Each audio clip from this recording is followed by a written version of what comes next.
Hello.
શુદ્ધરક્ષાનો શંખનાદ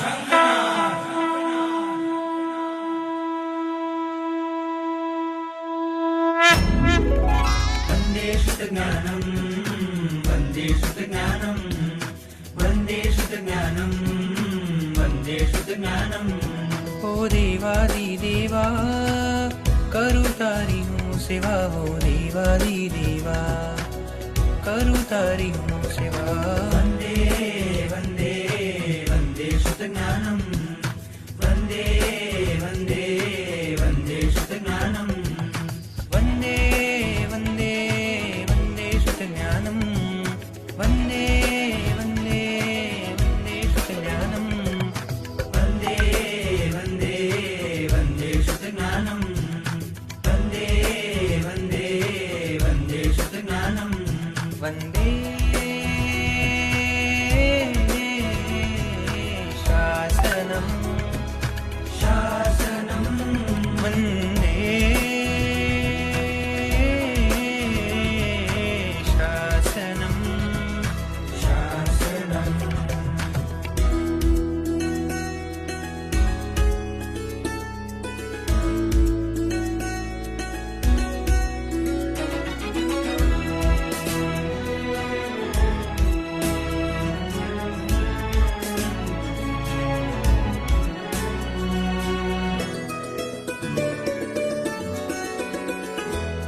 આ વિશ્વમાં જે શ્રેષ્ઠ છે સર્વ ધર્મમાં તુલ્ય છે આ વિશ્વમાં જે શ્રેષ્ઠ છે સર્વધર્મમાં તુલ્ય છે સૂરીશ્વરોનો શ્વાસ છે મુનિઓ તણો વિશ્વાસ છે મુનિઓ તણો વિશ્વાસ છે वन्दे शुद्धज्ञानम् वन्दे शुद्धज्ञानम् वन्दे वन्दे वन्दे शुद्धज्ञानम्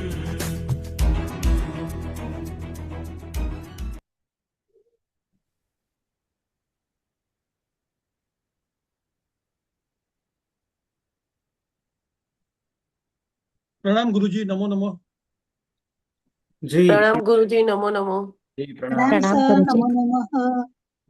પ્રણામ પ્રણામ ગુરુજી, ગુરુજી, નમો નમો નમઃ. નમઃ. શાતામાં છો ગુરુજી? દેવ ગુરુ પ્રસાદ.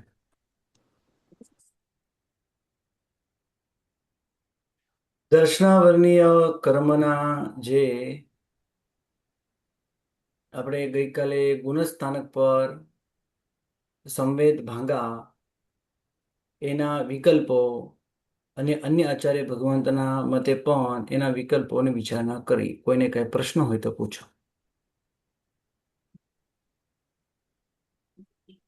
શ્રી ગુરુજી, પૂછો, બોલો. આજે 9મા ગુણસ્થાનક 9 ને 10 નું ગુણસ્થાનક છે ને, હા, એમાં 5, 6 ને 7 હમ, તો 8. બે નહીં સંવેદ ભાંગા આ અન્ય આચાર્યને પણ પ્રમાણે, હા, બરાબર બરાબર. હા, તો એમાં એક ભાંગો નહીં આવે ને? હા, એક ભાંગો પાંચ, નહીં આવે. 8માં નહીં, હા, 8મો વિકલ્પ નહીં આવે. કેમ નહીં આવે? કારણ કે નહીં અન્ય આચાર્ય ભગવાન ક્ષપક શ્રેણીમાં આ નિદ્રાના ઉદયને સ્વીકારતા નથી. ખ્યાલ હા આવ્યો? હા, એ બરાબર. પણ એ બરાબર. જે 5, 6 અને 7 લીધા ને આપણે, તો એમાં છઠ્ઠો ભાંગો નહીં આવે ને? કારણ કે એમાં 2 નિંદ્રા સહિત લીધું છે, એટલે ખાલી આ જ આવશે ને? છઠ્ઠો આવશે ને, કેમ નહીં આવે? 9 અને કેમ 10 પછી? તમે 5, હા 6, 7 લખ્યા ને? હા, તો 3 ભાંગા નહીં, આપણે 2 લીધા ને પછી, નહીં, ટોટલ આમ એટલે 8 ને 8 થયા ને આમ કુલ કેટલા ભાંગા. ઘટે છે? આમ કેટલા ઘટે? તો 4, 5, 6, 7 અને 8. અન્ય આચાર્ય ભગવાનના મતે કેટલા ઘટે છે? 3, 5, 6 અને 7. 8મો હમ નહીં ઘટતો. હમ, બરાબર? છઠ્ઠો તો ઘટશે જ બરાબર. ને. હા, કારણ કે છઠ્ઠા છઠ્ઠો, વિકલ્પમાં તમે જુઓ, છઠ્ઠો વિકલ્પ શું છે? તો 4 નો બંધ, 5 નો ઉદય, 9 ની સત્તા. તમે કહો કે હા, એટલે સપક, એક મિનિટ એક મિનિટ. હવે એ- તમે એમ કહો કે આ સપક શ્રેણી છે, તો સપક શ્રેણીમાં હમ, આ વિકલ્પ નહીં ઘટે ને. તો મેં તમને વાત કરી હતી કે અહીંયા સપક શ્રેણીનો અર્થ કેવો કરવાનો કે ક્ષપણા શરૂ કરી હોય, એટલે જી કે જી કર્મોને નાશ કરવાનો પ્રારંભ કરી લીધો હોય. સૌથી પહેલા કઈ પ્રકૃતિ જાય છે? 16 પ્રકૃતિઓ જાય, પછી 8 કસાઈ જાય. બરાબર? હમ, તો આ રીતે ક્ષપણા જ્યાં સુધી શરૂ ન થાય ત્યાં સુધી નિદ્રા હોઈ શકે, પણ પછી ના હોય. આવું આચાર્ય, અન્ય આચાર્ય ભગવંત કહે છે. તો એમના મતે આ જે છે છઠ્ઠો વિકલ્પ જેની અંદર નિદ્રાનો ઉદય બતાવે, નિદ્રા અને પ્રચલાનો ઉદય બતાવ્યો છે, એના બે વિકલ્પો પણ બતાવે, તો એ તમારે લેવાના. એટલે છઠ્ઠો સંવેદ લેવાનો, એના વિકલ્પો પણ લેવાના, પણ આઠમો સંવેદ જ નહીં લેવાનો. કારણ કે અહીંયા તમે જુઓ 4, 5 અને 6. તો અહીંયા નિદ્રાનો ઉદય છે, ત્યાં નિદ્રાનો ઉદય. જ્યારે ક્ષપણા શરૂ થઈ જાય પછી નિદ્રાનો ઉદય સ્વીકારતા નથી. હવે એનું પૂરું વાક્ય આ છે, તમે અધૂરું વાક્ય સમજ્યા છો, બરાબર છે, કે સપક શ્રેણીમાં નિદ્રાનો ઉદયને માનતા નથી, બરાબર છે. આ અધૂરું વાક્ય છે. આ સપક શ્રેણી એટલે કઈ રીતે એનો અર્થ સમજવાનો? તો સપક શ્રેણીમાં જ્યારે આત્મા, જીવ કર્મોની ક્ષપણા શરૂ કરે એના પછી નિદ્રાનો ઉદય ન હોય. એમનું કહેવાનો ભાવાર્થ શું છે? એમનો કહેવાનો ભાવાર્થ એવો છે, અરે એક બાજુ આત્મા આ રીતે કર્મોની ક્ષપણા કરતો હોય, એમનો કહેવાનો શું ભાવાર્થ છે? એક બાજુ આત્મા કર્મોનો નાશ કરતો હોય અને એક બીજી બાજુ નિદ્રા હોય. નિદ્રાનું ઉદય નહીં માનવું એ કેવી રીતે ઘટે? એટલે ત્યારે બરાબર એને ઉપયોગ હોય જ કે જ્યારે ક્ષપણા કરતો હોય ત્યારે, એટલે ત્યારે નિદ્રા નથી માનતા, ત્યાં સુધી નિદ્રા મારી શકે. એટલે એમના મતે આ રીતે વિચારીએ તો છઠ્ઠો વિકલ્પ ઘટે. અન્ય આચાર્ય ભગવંતના મતે નવમા અને એ જ પ્રમાણે એ પણ કયા ગુણ સ્થાને કે હે ને, તો હા, તો એ 9 અને 10 આ જે ગુણસ્થાનક બતાવ્યા છે, આ બંને ગુણસ્થાનકે હે ને, તો છઠ્ઠો વિકલ્પ જે છે આ રીતે સ્વીકારે છે. પણ એ છે ને ભેગું લખ્યું છે ને એમને, કારણ કે પહેલા ભાગના અંતે જાય તો પહેલા ભાગે તો હોય ને આ વિકલ્પ કયો? હા, પણ છે ને આ સંવેદ હોય પણ એના વિકલ્પો નથી સ્વીકારતા. સંવેદ હોય છે એના વિકલ્પો, એટલે નિદ્રાના તમે જુઓ, નિદ્રાના જે પણ વિકલ્પો પડે છે એ સ્વીકારતા નથી, એટલે એના ભાંગા થોડા ઓછા થઈ જાય છે. એટલે અહીંયા 3, હા 3 જે છે, એટલે પહેલા આપણે 12 લીધા હતા અને હવે 8 લીધા ને, એટલે મને થયું કે અહીંયા જો 3 ભાંગા હોય તો 12 જ રહે, પણ 2 ભાંગા હોય તો 8 થઈ જાય. એટલે આમાંથી કયો ભાંગો કાઢવાનો એમ, એટલે હું પૂછતી હતી. હા, બરાબર છે. હવે ખ્યાલ આવી ગયો? જી, આવી ગયો ચોક્કસ. એટલે 5, 6, 7 આ જે 3 સંવેદ ઘટે છે બંને ગુણસ્થાનક ઉપર, તો 3 દુ 6 એટલે 9મા ગુણસ્થાનકે પણ 6 અને 10મા ગુણસ્થાનકે પણ 6, આ બંને સંવેદ ભાંગાઓ ઘટે. પણ એના વિકલ્પો કેટલા ઘટે? તો વિકલ્પ તમે જુઓ, પહેલા આપણે એના વિકલ્પ, ટોટલ વિકલ્પો કેટલા થતા તો જોઈ લઈએ, હે ને, 5, 6 અને 7. હું તમને બતાવી દઉં. 5, 6 અને 7 ના વિકલ્પ કેટલા? 5, 6 અને 7 કેટલા થયા છે? 4 વિકલ્પ. 4 જી, બરાબર છે.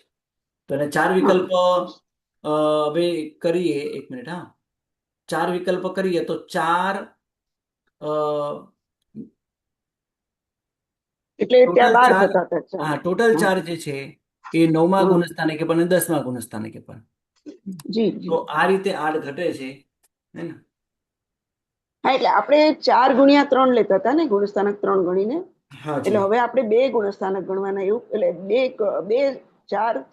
4 તરીને 12 કર્યા હતા સંવેદ ભાંગા પહેલા, હવે આપણે 8 કર્યા. એટલે છઠ્ઠો ભાંગો આમાં ઘટતો નથી પણ લેવાનો ખરો, એનો એવું આનો મતલબ એવો ને? હાજી, બસ એ જ ક્લિયર કરવું હતું મને, કે આપણે અહીંયા 3 લખ્યા છે તો 2 લખવાના કે 3 લખવાના એમ. બરાબર છે. એ હા, હાજી, પ્રણામ છે.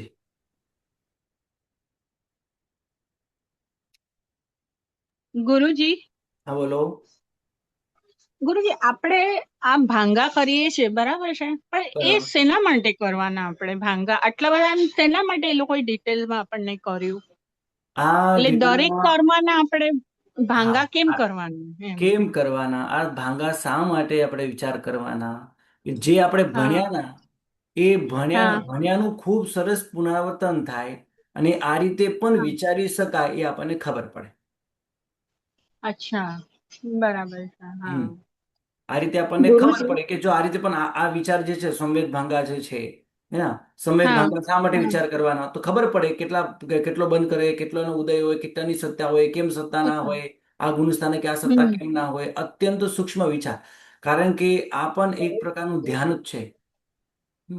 આ રીતે ચિંતન કરવું, અને આના થકી બને શું? આના થકી કર્મોની નિર્જરા અત્યંત વધુ થાય. થાય. સયોક્ષમ ખીલે, સૂક્ષ્મ. સૂક્ષ્મ જ્ઞાન આવે, આપણો ક્ષયોક્ષમ એ સૂક્ષ્મ સયોક્ષમ બને. એટલે કોઈ પણ હા વસ્તુને જ્યારે આપણે વિચારતા હોઈએ ત્યારે એના વિચારમાં હા અત્યંત ડીપમાં આપણે ઉતરી શકીએ. બરાબર. હે ને? હમ એના માટે વિચારવાના હોય. ખબર છે તમને કે આપણે વ્યાકરણ શા માટે ભણવાનું? વ્યાકરણની અંદર શું આવે? ભાઈ આ પ્રત્યય લાગે, આ પ્રત્યય નથી લાગતો, અને આ પ્રત્યય હા લાગે તો આનું આ રૂપ બને છે. હવે એનાથી મારો મોક્ષ થવાનો હા છે? હે? ના, પણ એ જ એ પ્રમાણે, સૂક્ષ્મ વિચાર હા ને આપણે કરીએ. જી, હા હવે એ જ પ્રમાણે ન્યાય. ન્યાયની અંદર તમે ન્યાય હા. કરો, કેટલા બધા સાધુ સાધ્વીજી ભગવંતો ન્યાય ભણે, પણ હમ ન્યાયમાં તમે એક પણ તત્વ મળતું નથી. અમે પણ ન્યાય હમ કર્યો છે, એક પણ તત્વ નથી હા મળતું. કેટલા બરાબર. કયા કર્મ બાંધે છે, કેમ નથી બાંધતો, કેમ આવું થાય છે, કેટલા એને સંવેદ ભાંગાવ છે, કે કેટલા એને નિમિત્તો ઊભા છે, મિથ્યાત્વ આવૃત્તિ કસાય વગેરે કારણો કેટલા ઊભા છે ને કેટલા નથી, એમાં કાંઈ ખબર નથી પડે. એમાં આની અંદર માત્ર શબ્દોનો ખેલ હોય છે.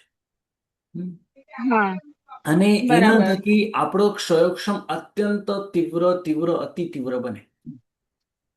બરાબર તો છે ગુરુજી. ક્ષયોક્ષમને તીવ્ર બનાવવા માટે પણ જરૂરી છે. હમ હમ હમ. ગુરુજી, હા સમજાઈ ગયું. બરાબર ગુરુજી.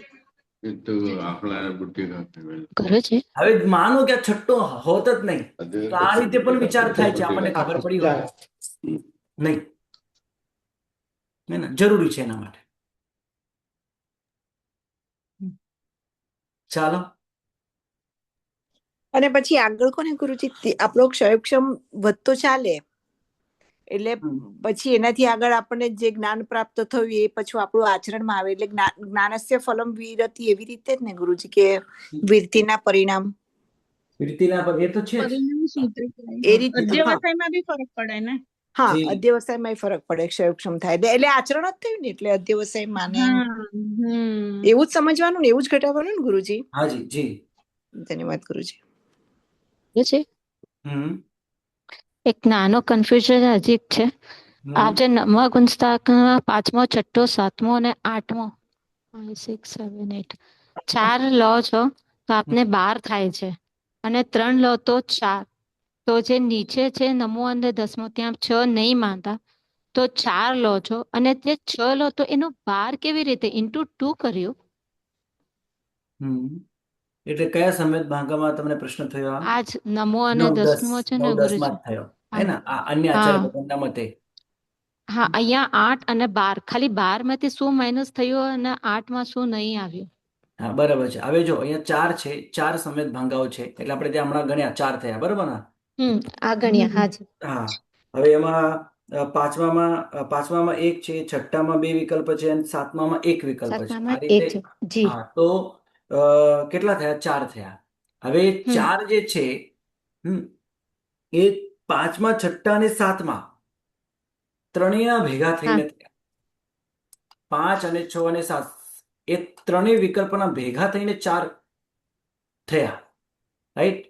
પણ એ 4 9મામાં પણ છે, અને એ 4 10મામાં પણ છે, એટલે આપણે 8 કર્યા. આપણે પહેલા 12 પણ વિચારેલા, હે ને, ભૂલથી. પણ 12 નહીં વિચારવાના. 3 ગુણસ્થાનક છે, એટલે 3 સાથે કઈ એક જ, એટલે છઠ્ઠામાં 5માની અંદર જ 4 છે એવું નથી. 5મામાં તો એક જ વિકલ્પ છે. 5મામાં તો એક જ વિકલ્પ છે. છઠ્ઠાની અંદર 2 વિકલ્પ છે. 7માની અંદર 1 વિકલ્પ છે. આમ ટોટલ મળીને 4 થાય છે. તો 4 જે છે 9મામાં પણ ઘટે, 10મામાં પણ ઘટે, એમ વિચારણા એમને કરી છે. સાંભળો, હવે છે ને આના વિશે તમે આવતીકાલે મને પ્રશ્ન કરજો, રાઈટ? બરાબર. અત્યારે હું આગળ ચાલુ છું. કોઈને પણ આના વિશે પ્રશ્ન હોય તો તમે આવતીકાલે મને કરી શકો છો. અત્યારે હું થોડું આગળ ચાલુ છું. એક નવો સ્વાધ્યાય આજે લઈ લઈએ. હા, યાદ રાખજો કે તમને આની અંદર પ્રશ્ન છે, રાઈટ? મેં ક્વેશ્ચન માર્ક કરીને અહીંયા મૂકી દઉં છું. આપણે વેદનીય કર્મ પર હવે વિચારણા કરીએ. આગળનું સ્વાધ્યાય ગાથા નંબર 11, વેદનીય કર્મ. સામાન્યથી, હાજી જી બોલો. અને અનમ્યુટ કરી દેજો ગુરુજી, બધા વચ્ચે બોલે ને તો નથી પછી ખ્યાલ આવતો. બધાને અનમ્યુટ કરીને આપ સમજાવજો. વેદનીય કર્મ જેમાં સામાન્યથી બંધ સ્થાન, ઉદય સ્થાન અને સત્તા સ્થાનની વિચારણા કરે છે, એના સ્વામી, એના ગુણસ્થાન, એના કાળની વાત સમજાવે છે. સૌથી પહેલા વેદનીય કર્મ. વેદનીય કર્મ ટોટલ 2 છે, પણ બનમાં 2 માંથી એક જ હોય, ઉદયમાં પણ 2 માંથી એક જ હોય, પણ એકબીજાને ઓપોઝિટ હોઈ શકે છે. જેમ કે બન સાતાનો હોય અને ઉદય પણ સાતાનો હોય, બંધ સાતાનો હોય અને ઉદય અસાતાનો હોય, બંધ અસાતાનો હોય અને ઉદય સાતાનો હોય, અને બંધ અને ઉદય અસાતાનો હોય. આવું પણ બની શકે. 4 એના વિકલ્પો થઈ જાય. એ પ્રમાણે ગોત્રના પણ થઈ શકે. તો પહેલા આપણે વિચારણા કરી લઈએ વેદનીય કર્મો પર. એનો બંધ એક જ હોય, નંબર 1. બીજા નંબરનો કોઈ બંધ છે નહીં. ભલે 2 પ્રકૃતિ છે પણ એક જ બંધ છે, એટલે એક જ હોય. કોઈ પણ એક જ કર્મ, એટલે એક પ્રકાર અને કોઈ પણ એક જ. શાતા અથવા અશાતા. જો શાતા બંધાય તો 1 થી 13 ગુણસ્થાનક સુધી બાંધી શકે છે, અને અશાતા બંધાય તો 1 થી 6 ગુણસ્થાનક સુધી બાંધી શકે છે. એના સ્વામી કોણ? તો બધા જ જીવો. કારણ કે પહેલા ગુણસ્થાનકે તમામ જીવો મળે છે. એટલે આપણે અહીંયા ગુણસ્થાન 1 થી 3 કે 1 થી 6 લીધા તો 14 જીવસ્થાનક લેવા જોઈએ. અને ગુણસ્થાનકની વાત કરીએ તો બંધ વેદનીય કર્મનો 13 ગુણસ્થાનક સુધી વધુ થાય. વધુ 13 ગુણસ્થાનક સુધી એનો બંધ બતાવવામાં આવ્યો છે. અને એનો કાળ કેટલો? અભવ્ય જીવ અનાદિ અનંત બાંધી શકે. અને ભવ્ય જીવ છે એ અનાદિથી બાંધે છે, પણ 13મા ગુણસ્થાનકે એ શાંત થાય છે. પછી ત્રીજો જે વિકલ્પ છે અને ચોથો જે વિકલ્પ છે, સાદી શાંત અને સાદી અનંત, આ બંને વિકલ્પો ઘટતા જ નથી. કેમ? કારણ કે અબંધ થયા પછી ફરીથી બંધક એ જીવ બનતો નથી. કારણ કે અબંધક જીવ 14મા ગુણસ્થાનકે બને છે, અને 14મા ગુણસ્થાનકે નીચે ક્યારે પણ પડાતું નથી. એટલે સાદી થતી નથી, અને એ અનંતકાળ સુધી પણ ચાલે એવું બનતું નથી. એટલે સાદી અનંત વિકલ્પ નથી, અને સાદી શાંત પણ વિકલ્પ નથી. કારણ કે નીચે પડવાનું જ નથી હોતું, તો ફરીથી ઉપર ચડવાની પણ ક્યાં વાત આવે છે? એક જ વખત ચડીને કેવલ્યાન પામે, પછી 14મા ગુણસ્થાનક પામે, સીધો સિદ્ધ શિલામાં જ જાય. સિદ્ધ ભગવંતના કયું ગુણસ્થાનક? તો એક પણ નહીં. ગુણસ્થાનકની વિચારણા સંસારી જીવો માટે કરેલી છે. તો અનાદિ અનંત અને અનાદિ શાંત, આ 2 જ વિકલ્પ કાળની અપેક્ષાએ ઘટે. આ બંધની વાત કરીએ. હવે ઉદયની વાત કરી લઈએ. ઉદયનો પટ્ટો આ બીજો છે. ઉદય પણ એક જ પ્રકારનો, એના 2 પ્રકાર નથી. એટલે કોઈ પણ એક જ હોય, શાતા અથવા અશાતા. શાતાનો ઉદય હોય તો 13મા ગુણસ્થાનક 14મા ગુણસ્થાનકના અંતિમ સમય સુધી, એ જ પ્રમાણે અશાતાનો ઉદય હોય તો 14મા ગુણસ્થાનકના અંતિમ સમય સુધી હોઈ શકે છે. એટલે કાળ ગુણસ્થાનક 1 થી 14 અને 14 જીવસ્થાનકો બાંધી શકે છે, જેમ પહેલા ગુણસ્થાનકે. એટલે 14 જીવસ્થાનકો લીધા. 14મા ગુણસ્થાનકે 14 જીવસ્થાનક નથી ઘટતા પાછા, એ યાદ રાખજો. એનો કાળ પણ કેટલો? તો અનાદિ અનંત અને સાદી શાંત. ઉપરની જેમ જ વિચારના અહીં પણ સમજવા. સત્તાના 2 વિકલ્પો પડશે, નંબર 1 અને નંબર 2. કાં તો સત્તામાં બંને કર્મ પડ્યા હોય, કાં તો પછી એક જ કર્મ પડ્યું. આવું ક્યારે બને? તો આવું એક જ સમય માટે બને. 14મા ગુણસ્થાનકે અંતિમ સમય. 14મા ગુણસ્થાનકે અંતિમ સમય. બંને સત્તામાં હોય એ અનાદિ અનંત કાળથી બને અને અનાદિ શાંત પરિણામે બને. એ શાંત ક્યારે થાય? 14માના દ્વિચરમ સમય. 2ની સત્તા હોય, આવું અનાદિ અનંત અભવ્ય જીવને અને ભવ્ય જીવને અનાદિ શાંત, પણ એ શાંત ક્યાં થાય? તો એ શાંત થાય 14મા ગુણસ્થાનકના દ્વિચરમ સમય. ચરમ સમય કેમ નહીં? કારણ ચરમ સમય તો એકની જ સત્તા હોય ભાઈ. ચરમ સમય તો એકની જ સત્તા હોય. એટલે બંને કર્મોની સત્તા દ્વિચરમ સમય સુધી હોય. એટલે 1 થી માંડી 14મા ના ઉપાંત્ય સમય સુધી 14 જીવ સ્થાનકોને હોઈ શકે છે આ બેની સત્તા. શાતા અને અશાતા, અને લખું છું અહીંયા ઓર, શાતા અને અશાતા, શાતા અથવા અશાતા નહીં, શાતા અને અશાતા બંને, બેમાં બે આવશે. 14 જીવ સ્થાનકને આની સત્તા હોય. ક્યાં સુધી હોય? 14મા દ્વિચરમ સમય સુધી. ચરમ સમય તો એકની સત્તા હોય, અને કાળ તો ઉપર પ્રમાણે જ સમજો. હવે નંબર 2, એકની સત્તા. એટલે બેની સત્તાની વિચારણા કરી, એકની સત્તાની વિચારણા કરી. એકની સત્તા હોય તો માત્ર એક જ સમય હોય, એ પણ 14મા ગુણ સ્થાનકે ચરમ સમય, બીજે ક્યાંય નહીં. અને એક જ સમય માટે આ સત્તા ઘટે. એકની સત્તા એક જ સમય માટે ઘટે. એમાં શાતા હોય કે અશાતા હોય તો બંનેમાંથી કોઈ પણ એક હોઈ શકે. બંનેમાંથી કોઈ પણ એક જ હોઈ શકે ચરમ સમય. અને આ માત્ર ને માત્ર બને છે સંઘની પંચેન્દ્રિય પર્યાપ્તતા જીવને જ, એ પૂર્વ અવસ્થાની અપેક્ષાએ. બાકી તો 14મા ગુણસ્થાને કે 13મા ગુણસ્થાને કે સંઘની ના કહેવાય, અસંઘની ના કહેવાય.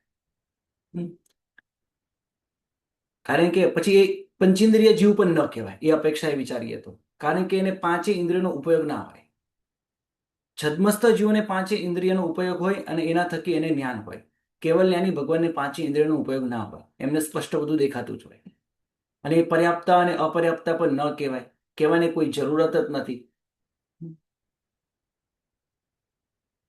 હા, પણ શારીરિક શક્તિ પહેલા ઉત્પન્ન કરેલી છે એ વિદ્યમાન હોય. પણ 14મા ગુણ સ્થાને કે કોઈ પણ પ્રકારનો આહાર જ નથી.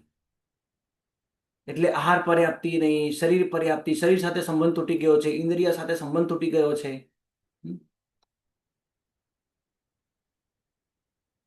શ્વાસોશ્વાસ પણ નથી, શ્વાસો રૂંધાઈ ગયો છે. બોલવાનું નથી એટલે ભાષા પણ પૂરી થઈ ગઈ છે. મનનો તો આમે ઉપયોગ નથી. એટલે આને નો પર્યાપ્ત, નો અપર્યાપ્ત. તમે કદાચ નો સંઘની અસંઘની સાંભળ્યું હશે, પણ આ પંચેન્દ્રિયનું કદાચ નહીં સાંભળ્યું હોય, પર્યાપ્ત માટે નહીં સાંભળ્યું હોય, એ પણ સમજી લેજો. 14મા ગુણ સ્થાનકે આ રીતે પર્યાપ્ત ના કહેવાય, અપર્યાપ્ત ના કહેવાય. હા, પણ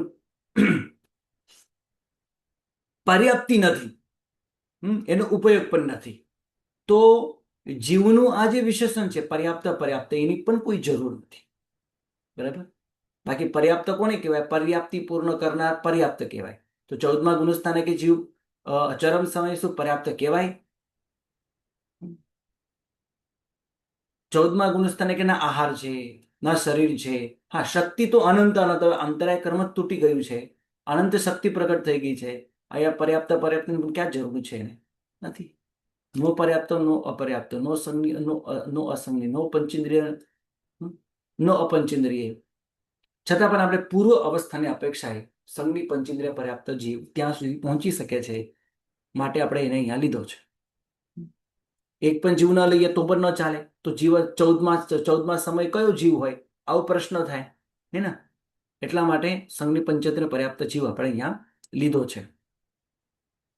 આ પ્રમાણે એક બંધ પણ એક પ્રકારનો, કોઈ પણ એક ઉદય પણ એક પ્રકારનો, કોઈ પણ એક સત્તા બે પ્રકારની. બંને કર્મોની સત્તા હોય અને 14મા ગુણસ્થાનકના ચરમ સમય માત્ર એક જ કર્મની સત્તા હોય, એટલે એના બે વિકલ્પો પડે. તો હવે એના સંવેદ ભાંગાઓ કેટલા થશે? ચલો એની વિચારણા કરવી. સંવેદ ભાંગાઓ એના 8 થશે. અશાતા, અશાતા, શાતા, શાતા, અશાતા, શાતા, શાતા અને અશાતા. 4 વિકલ્પો થઈ ગયા. ફરીથી બોલું. અશાતાનો બંધ, અશાતાનો ઉદય. અશાતાનો બંધ, શાતાનો ઉદય. અને શાતાનો બંધ અને અશાતાનો ઉદય, અને શાતાનો બંધ અને શાતાનો જ ઉદય. સત્તામાં તો બંને હોય.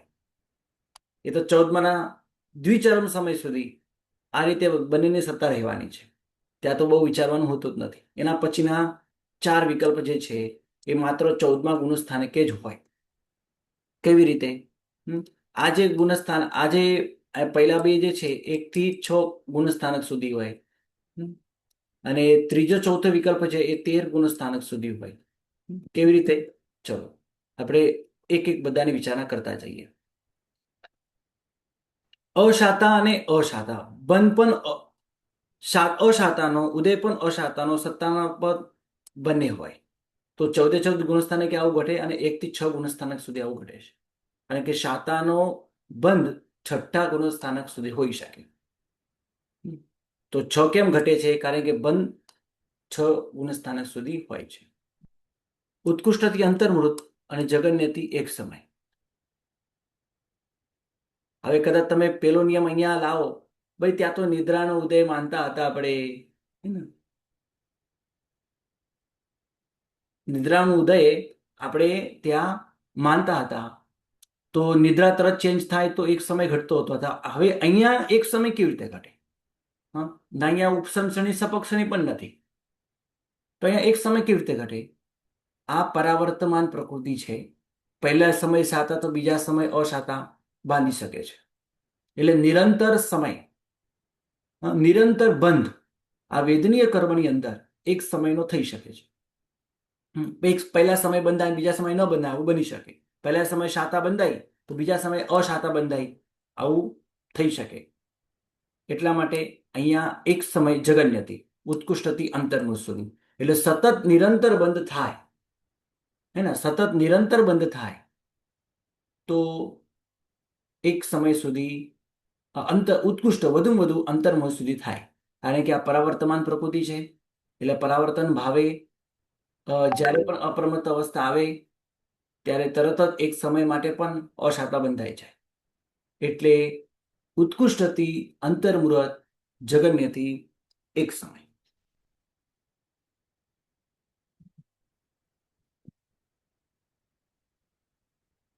અશાતા બંધાય અને શાતા ઉદયમાં હોય આ પણ 6 ગુણસ્થાનક સુધી છે. કારણ કે અશાતાનો બંધ 6 ગુણસ્થાનક સુધી છે. 14 જીવ સ્થાનકો મળે ત્યાં સુધી, 6ઠ્ઠા ગુણસ્થાનક સુધી. એનો કાળ કેટલો? તો ઉપરની જેમ સેમ. ત્રીજો વિકલ્પ, ત્રીજો સંવેદ ભાંગા, ત્રીજો સંવેદ ભંગ, શાતાનો બંધ અને અશાતાનો ઉદય 14 જીવ સ્થાનકને ઘટે અને 13 ગુણસ્થાનક સુધી ઘટે. 14 જીવ સ્થાનકમાં ઘટે અને 13 ગુણસ્થાનક સુધી ઘટે.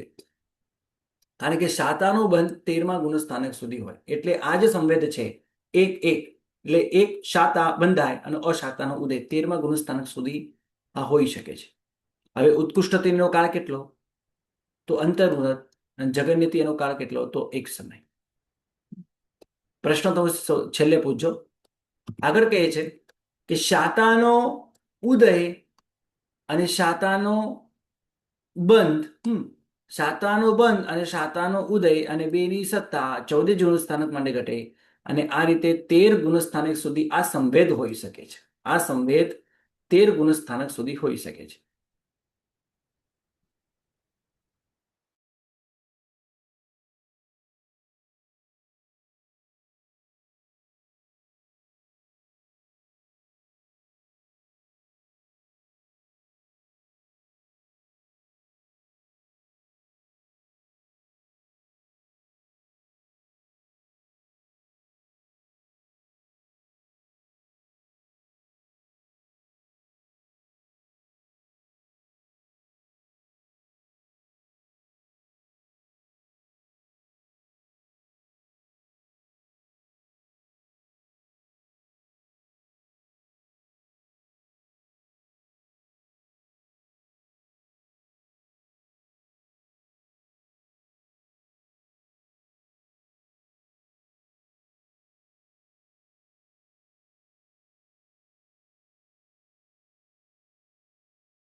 હવે વાત કરીએ કાળની, તો ઉત્કૃષ્ટથી અંતર્મુહૂર્ત જગન્યથી એક સમય.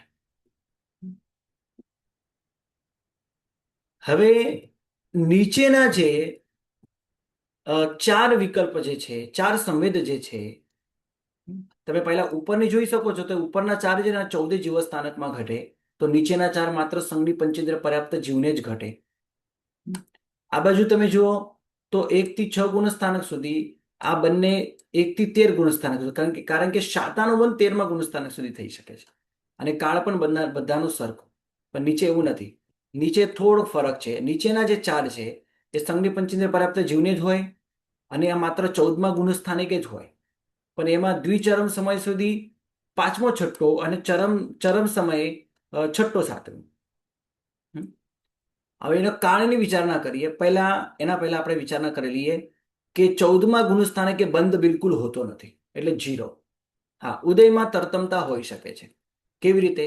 તો શાતાનો ઉદય, અશાતાનો ઉદય અથવા શાતાનો ઉદય, એના 2 વિકલ્પ.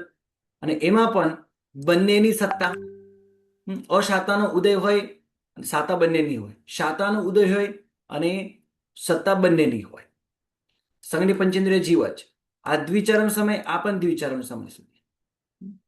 આ 5 હ્રસ્વ સ્વર બોલીએ એટલો જે 14મા ગુણસ્થાનકનો કાળ છે એમાં -1 સમય કરવાનો, એટલો કાળ આ સંવેદ ભાંગાનો છે. 0, 1 અને 2. આનો પણ એટલો જ, 0, 1 અને 2. પણ ફરક ક્યાં પડ્યો?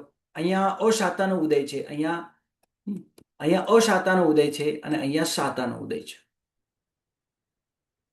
આ સંવેદ તમારે આ રીતે જાણો. અને નીચે 7 અને 8 એમાં પણ આ જ રીતે પડશે. શાતાનો ઉદય અને ચરમ સમય, 14મા ગુણસ્થાનક ચરમ સમય, સાતાનો ઉદય, સાતાની સત્તા, અને અશાતાનો ઉદય અને અશાતાની સત્તા એક જ સમય.